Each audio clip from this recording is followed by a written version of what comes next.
Rain in the forecast. Next on Channel 6 News, we learn that the prolonged dry spell is threatening some popular forms of recreation. Geist boaters are dodging stumps in shallow waters. I'm Marilyn Lease. I'll have that story coming up. While many fathers take time out with their families this day, others say they're being deprived of their children. And a popular cat, Garfield, marks his 10th birthday. We'll take you to the celebration. Brian Hammonds brings us NBA playoff action, and Dave James has the forecast next on Channel 6 News. Rise and shine, morning's looking so bright. Baby wet, but stay dry all night. Rise and shine, give her a kiss. Help your baby stay dry like this. Only Ultra Pampers Plus is like a diaper within a diaper. This unique liner helps lock wetness away, so even when he's wet, he's dry. Even if he wets again, it still helps lock wetness away. Ultra Pampers Plus. Even when they're wet, they're dry. Your baby will rise and shine. Pool City has the largest pool display in Indiana. Before you buy a pool, check with us and see how the pool you want will look or fit in your backyard. At Pool City, we have pools to fit your budget. You can buy this pool complete for just $988. And this in-ground for only $79.95. Whatever the model or price, Pool City has it. When it comes to pools or spas, find it all at Pool City. Pool City, Greenwood, Indianapolis, Lafayette, open 7 days a week. WRTV 6 Indianapolis. This is Channel 6 News at 6 with Greg Todd, Angela Kane, weather with meteorologist David James, and sports with Brian Hammonds. Now, live, Channel 6 News at 6. Good evening, Indiana. Angela has the day off. It isn't just dry today, it's also very hot, and that's sending many people looking for relief. Those who chose Geist Reservoir are finding boating conditions a little less than ideal, with the water level down about 2 feet due to the drought. As Marilyn Lease reports, the signs of strain are obvious, and safety is more important than ever. The watermarks on bridge columns are clear evidence of how much the reservoir has been depleted. A closer look shows grass normally underwater, standing tall, and the dam seemingly gone dry. The lack of water is also beginning to cause damage. The bottoms of seawalls are eroding because instead of covering the cement, the water is hitting it. You can see the dirt underneath the water in a lot of places around the bank, and you can see the shallow areas. It has been dropping steadily. They're taking out right around 1.5 inches a day, so it's been dropping pretty steadily. It's down right around 2 foot level now.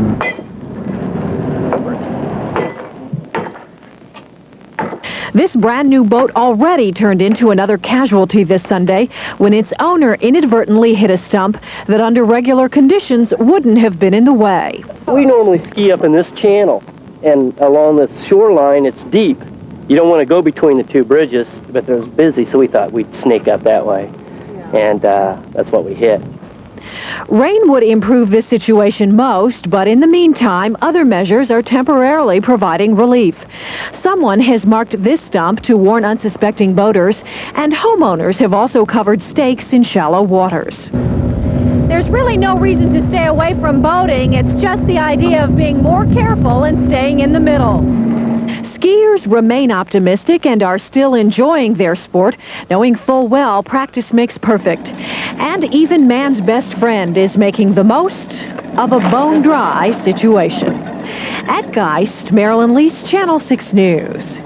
But the nation's worst drought since the Dust Bowl is more than an inconvenience for boaters. It could have a profound effect on farmers and the price we pay for food. It's also a point of great concern for water utilities and their customers. The spokesman for the Indianapolis Water Company, Ron Carroll, joins us live this evening. Ron, we just heard about the dropping levels at Geist. Are other sources of water, such as Eagle Creek and Morris, seeing similar drops in their levels? Oh, sure. I'm sure every place in the state of Indiana is seeing a tremendous drop in their reservoir supplies right now, Greg. And I'm sure that while we seem to be in pretty good shape on our well supplies, which is a very small supply overall, maybe 5% of our total supply, but and it seems to be in good shape.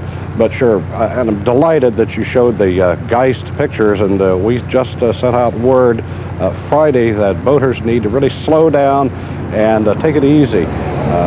20 to 24 inches, as you mentioned a moment ago, And when that reservoir was built, there's still some road beds in there and a lot of tree stumps and so forth, so extreme caution is advised.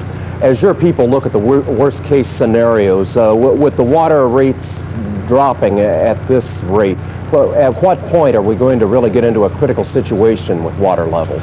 Well, you know, we've always said that Geist and Morse reservoirs and the addition of Eagle Creek back in 1975 would take us through the worst drought conditions of record, and the Weather Bureau's been keeping records since 1871, for a 2-year period. We're not so sure that's true anymore.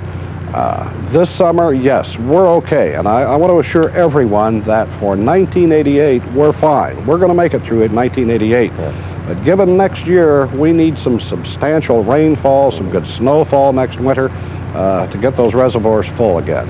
Ron, you've been kind enough to take some time out of your weekend and join us from your home to talk with us, and I noticed your lawn there, it's a little brown, but you've got some green in it. Have you been watering? Well, yeah, I did up until 4:58 this afternoon, and then I turned the sprinklers off, so you might see it just beginning to get a little green. It's just amazing, a little water, what it'll do. And of course, you know, we lifted the ban throughout the day. You can sprinkle from 10 o'clock in the evening until 5 o'clock the next evening. So 19 hours, you know, if you want to sprinkle that long, that's just fine. We just ask that you shut them off between 5 and 10 o'clock at night. And I really think people are complying with that. Last night, between 5 and about 9 o'clock or so, we saw about a 3 million gallon per hour drop. So people are complying, and we certainly hope that they continue to do so. And we see that you are practicing what you preach as well. Ron Carroll with the Indianapolis Water Company, thank you for joining us. Thank you. In some other news now, Reverend Wayne Harris of Indianapolis goes on trial tomorrow in connection with the December fire at his Putnam County home. Harris is charged with arson. He says the fire was an accident. Prosecutors charged that he burned the home to collect insurance money. Just last Friday, Harris said he would continue building a new home in Indianapolis, even though city officials posted a stop work order on it, charging he's in violation of zoning ordinances. Harris was embroiled in a controversy last year with the Indianapolis Police Department over the shooting death of teenager Michael Wayne Taylor. Police say the youth shot himself while in the back of a police car. Police in Hamilton County have made an arrest after a hit-and-run accident that killed 2 people Friday night. Early this morning, 31-year-old Billy Roberts of Zionsville was charged with leaving the scene of an accident. 16-year-old Ryan Babbitts of Zionsville and 31-year-old Donna Stump of Westfield were killed in that accident. A huge chemical fire that broke out Friday in Springfield, Massachusetts has been put out. The blaze at a chlorine plant left 275 people injured. Toxic fumes from burning chemicals forced 30,000 people to evacuate. Some residents began returning to their houses this morning. One environmentalist calls the fire a public health disaster. In Canada, leaders of the world's 7 richest nations are meeting at an economic summit. All were welcomed at a ceremony featuring Highlanders wearing kilts and playing bagpipes and drums. A 3,000-person security force is in place amid concerns of terrorism. No major economic breakthroughs are expected at the summit, but leaders will talk about third world debt, the phase-out of farm subsidies, and monetary policy. We'll show you what's billed as the world's largest greeting card when we come back on Channel 6 News. Also ahead, we join the birthday celebration of Indiana's most famous feline. But first on 6, some fathers are not spending this day with their children. Their story when we return. If this looks like good, clean fun, wait till you come to Opryland and ride the old mill stream. Opryland, America's musical showplace. Hardee's Garden Fresh Salads. We call them that because our lettuce comes from fresh lettuce. Our cabbage from fresh cabbage. And our carrots from, wouldn't you know it, fresh carrots. Unlike some other places where everything comes fresh off a truck. Hardee's Garden, seafood, and chef salads, proving once again that at Hardee's, we're out to win you over. When it's my eyes, I don't compromise. Eye Exam 2000, one of the most thorough eye exams available. Independent doctors of optometry using state-of-the-art equipment give you every check and test necessary for thorough, accurate prescriptions. Eye Exam 2000, now that's thorough. Eye Exam 2000 inside LensCrafters, Castleton Square, Greenwood Park, Lafayette Road, and Tippecanoe Mall in Lafayette. Happy birthday to us. That's you and us. Thanks to you, Tom Roush Lincoln Mercury Mazda is Sweet 16.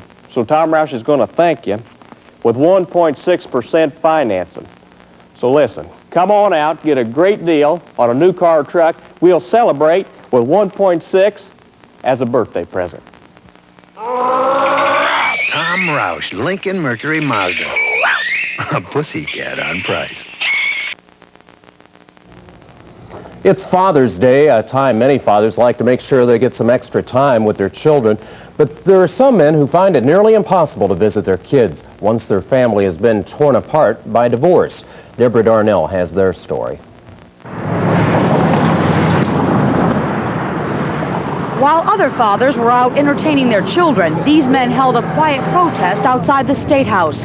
They are divorced men fighting for visitation rights, but finding that the courts sometimes seem to ignore their pleas. Randy Scott says he's in a sad situation with his two children. The problem is that the children of mine live in Terre Haute. It's a 3.5-hour drive. If I do get them, it's whenever the ex-wife wants me to have them. There's no set time that I really get them. The support is higher than I feel it should be. Some men will hold back that child support in protest of ex-wives holding back on their children, but that action is a felony. These men would like to see visitation violations also turned into crimes, but in Indiana, they are not. We're lobbying in the legislature here. That's one of the reasons why we're at the State House. This last fall, we introduced a bill for a mandatory presumption of joint custody. Which means? Which means there would be no more sole custodial parent. There would be no fighting over who's going to get custody, and it would be so nice to eliminate the battle between the two parties. And these fathers claim other states have helped to take the sting out of those custody battles with laws of their own, and they're asking now that Indiana do the same. They say this state, Greg, is a little bit behind, it seems. What they want is laws that are going to give fathers more credibility than they do now. Now, I get the impression these are not just individual fathers lobbying. Is this an organized group? Right. They're part of the Indiana Fathers Network, started in 1985. It's actually part of a national network that has headquarters in New York City and works all over the country trying to change laws, make it easier for fathers to see their kids. All right. Deborah Darnell, thank you. Besides Father's Day, it's also Garfield's 10th birthday. The Hoosier feline made a personal appearance at his own party at the Indiana State Museum today. The creation of Muncie resident Jim Davis is the subject of an extensive exhibit looking back at Garfield's growth both individually and commercially. It's kind of like a current event. Garfield is the #1 identifiable comic character in the world. He is from Indiana, and also it's an Indiana business, and some people don't realize. They open up the comics and read it every day, and they're really, it's funny, it kind of lightens their day, but they don't realize what kind of a business it is and how far-reaching it is. The exhibit is open at the State Museum through the Labor Day weekend. Hoosiers got a chance to put their personal stamp on part of the U.S. Olympics celebration today. They lined up to sign the so-called world's largest Bon Voyage card, which will be presented to the Olympic athletes and their families before the Games in Seoul, South Korea. In fact, the money raised here will help pay for the family's trip overseas. On hand for the greeting card stop in Indianapolis was Wilma Rudolph, once one of the world's foremost women athletes. After this evening, the Bon Voyage card travels on to Detroit. Another hot day in Indiana and another day without rain. We'll see what the forecast holds when we return with Dave James.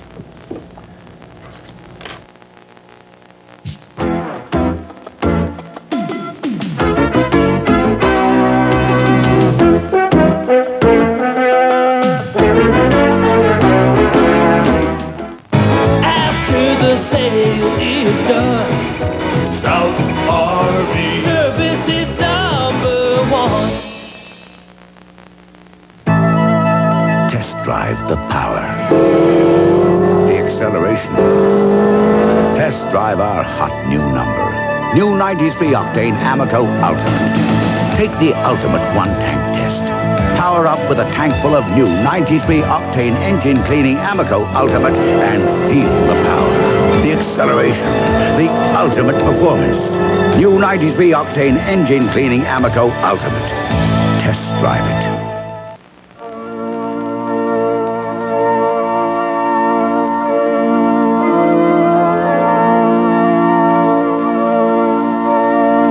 Look for it where you know you'll find it. In the official GTE Yellow Pages. Oui, madame. The rug arrived. It looks lovely. Hello, Fifi. Yes, the guest should be here at 6. Fifi, how could you? Relax. You know you'll get help from the official GTE Yellow Pages. In order to prove that homemade brand cookies and cream ice cream contains more cookies than a leading national premium brand, I shall cut through these containers with a chain saw. Seems simple enough, eh? And there we are. Well, homemade brand certainly has larger chunks of cookies, wouldn't you say? My, what an ingenious demonstration this has turned out to be. Homemade brand ice cream. With so much goodness, it has to be homemade.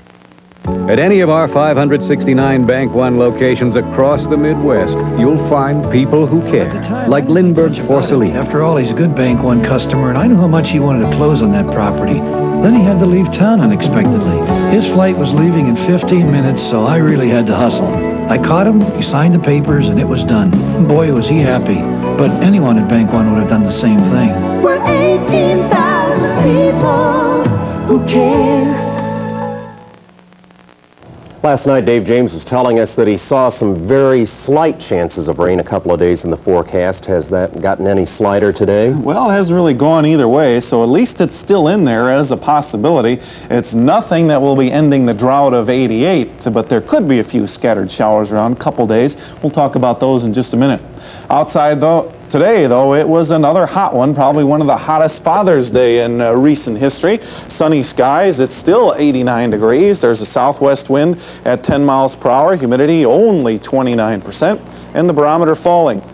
Temperatures today started out at 61 this morning, but then you can add 30 degrees to that when it's all sunny like it was today, so up to 91 for the high this afternoon. And of course, no precipitation. We're still sitting here with just a little over 1/3 of an inch for the month of June. Well, it was hot all over the Midwest.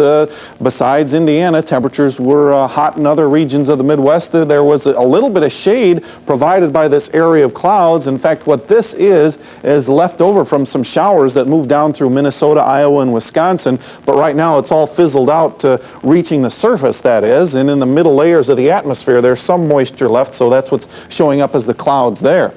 But temperature-wise, it was hot everywhere, even with the cloud cover overhead. Still well into the 80s, even underneath those clouds, and 91 degrees here at 5 o'clock in the afternoon. That was the high for the day. We head west, and we just keep getting hotter and hotter. Once you get out west of the Mississippi River, it was about 95 or above. Once you get west of the Missouri River and out here into the Plains states, it was over 100 degrees, and they were breaking records from the southern plains all the way up to the northern plains into the Dakotas, where the drought is still going on in that region there and down to the south and through our region here.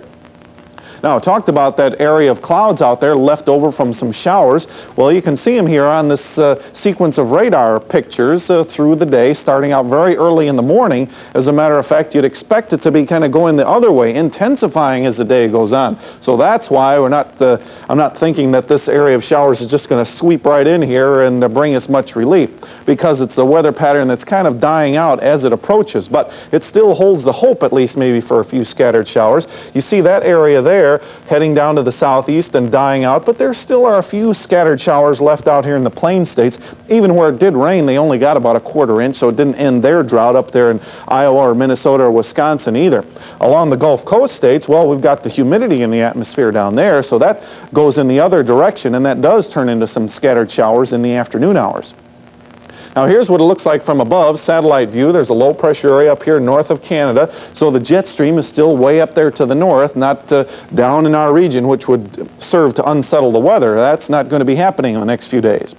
There is a cold front approaching, though, and that's kind of right at the back edge of this area of clouds here, and that will be moving down to the east and to the southeast, but probably not down into our region anytime soon. So what will be influencing our weather? The extension of the Bermuda High, which is over there in the Atlantic Ocean, now will begin to add humidity to the atmosphere. We have no problem adding the heat, but now we will be adding the humidity, and that's where, as this weather system gets a little bit closer and this little trough in the atmosphere gets a little bit closer and we add a little humidity, at least we'll have the possibility maybe of a few scattered showers during the day on Monday afternoon.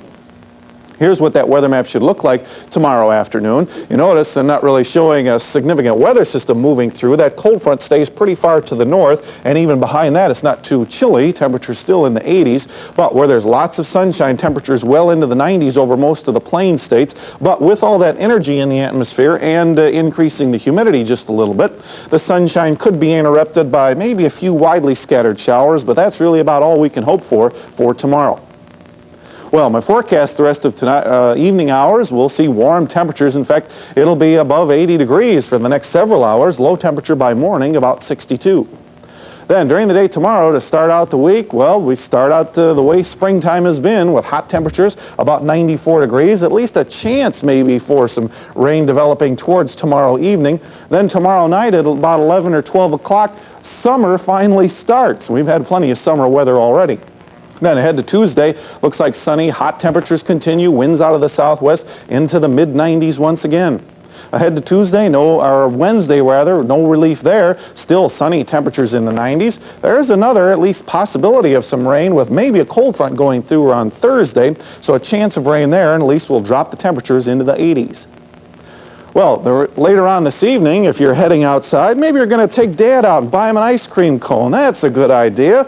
It'll melt fast, though. Even at 9 o'clock this evening, it'll still be 78 degrees. Just a few clouds drifting in, but they don't have any rain in them. Dad always likes something cold on these hot days. Sure does. When we come back, Brian Hammonds is in here with sports, and Indy favorite wins the Portland 200. He'll have U.S. Open highlights and the NBA playoff action. Stay with us.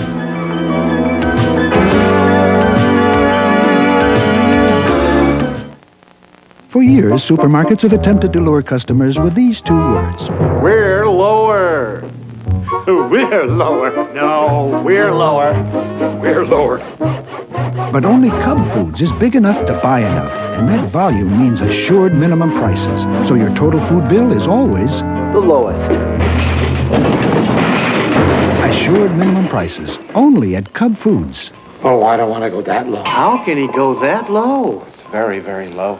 Hi, Bobby Leonard with the Indiana Pacers. I'd like to tell you about my friends at National Car Sales and the super after the race sale we're having. We've got hundreds of late model cars, Ford, GM, Chrysler, even imports, and the prices are spectacular. Each car comes with a free 24-month, 24,000-mile warranty.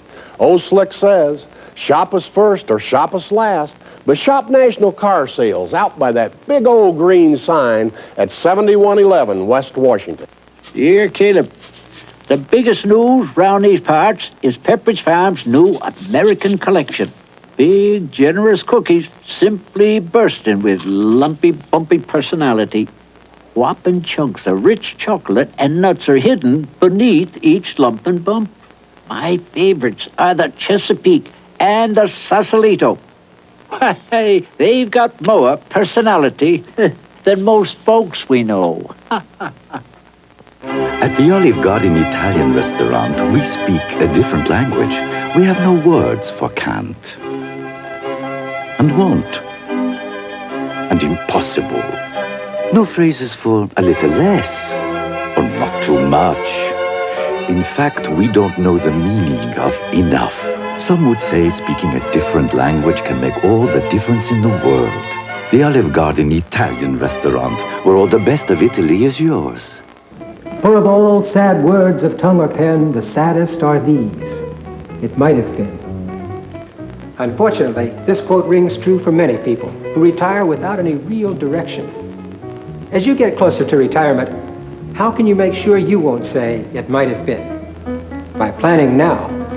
There's an association helping many of us that can help you too. And you don't have to be retired, just 50 or over. Information is available on Second Careers, part-time work, volunteering, or starting your own business. Get advice on using your free time, hobbies, adult education, and travel. And plans should be made to take good care of yourself, physically and financially. Instead of saying what might have been, say, look at all there can be. I've begun planning so my retirement will be everything I want it to be. So can you.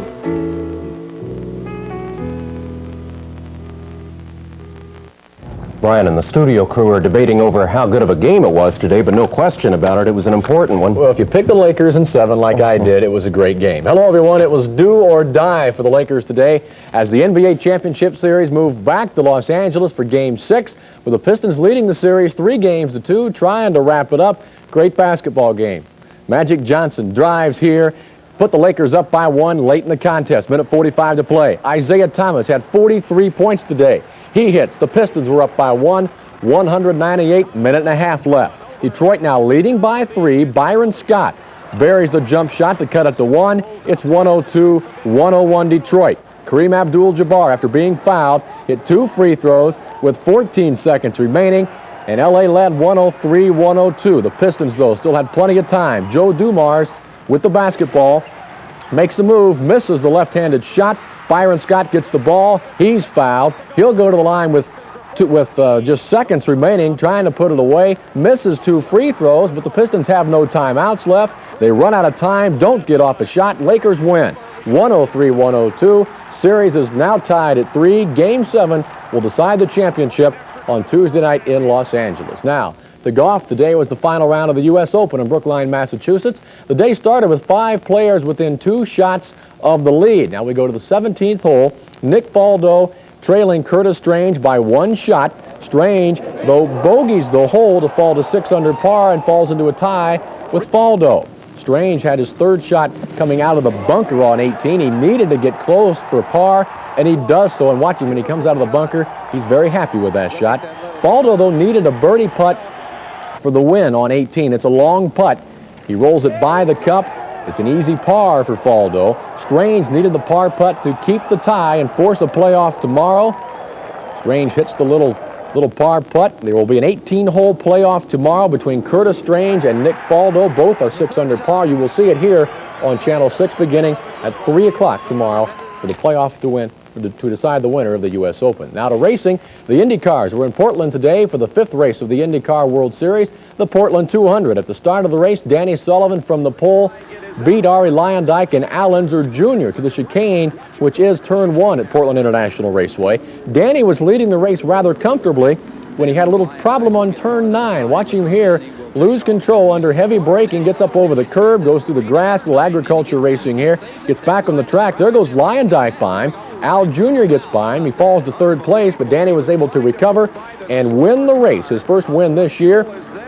Sullivan wins it. Ari Luyendyk with a great drive was 2nd. Emerson Fittipaldi was 3rd. And Al Unser Jr. brought the march home in 4th place. Now in Detroit, the Formula One cars did battle in the streets of the Motor City in the Detroit Grand Prix, and McLaren continues to dominate. This is Ayrton Senna winning his 3rd for the 3rd time at Detroit, his 4th win this year, and his teammate Alain Prost was 2nd. McLaren has won all 6 Formula One races this year.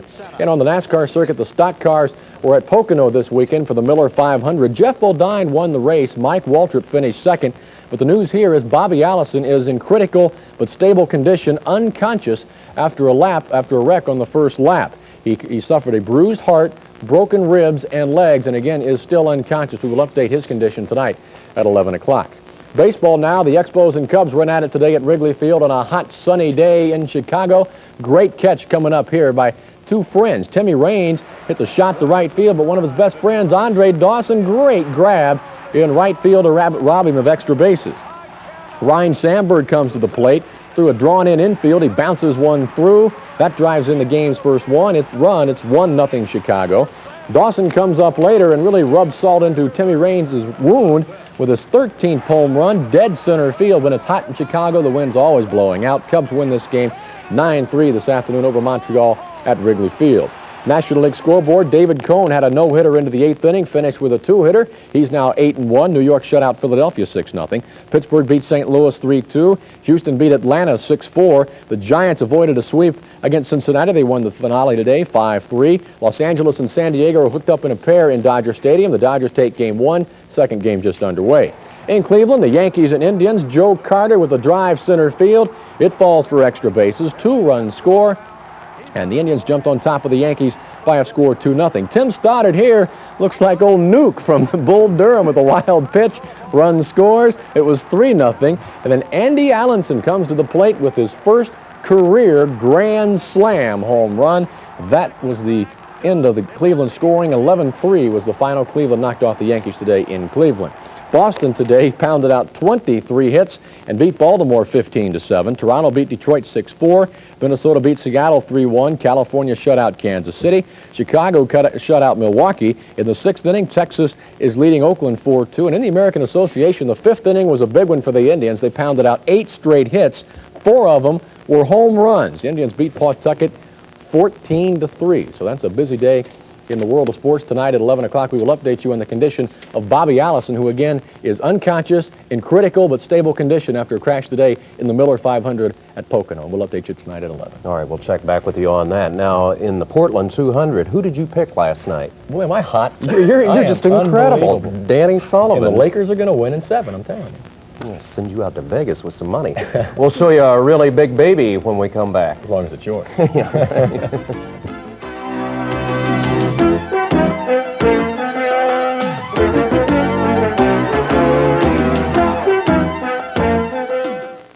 Today, the Mazda Dealer Information Center shows you a remarkable combination of luxury and high performance.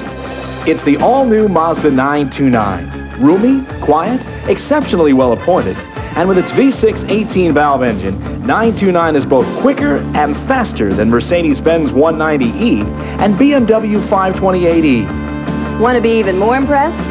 Drive one. Get a great deal today at Tom Roush Mazda, Speedway Mazda, and Tom Wood Mazda. Want to save 20% on the most musical, memorable vacation of your life? Order the Opryland USA Passport. For just $51.50, you get 3 glorious days of music and excitement at Opryland Park, a cruise aboard the mighty General Jackson showboat, a matinee performance of the one and only Grand Ole Opry, and much, much more. To order, have your credit card handy and call 1-615-889-6611. Get the Opryland USA Passport and save 20% at Opryland, America's musical showplace.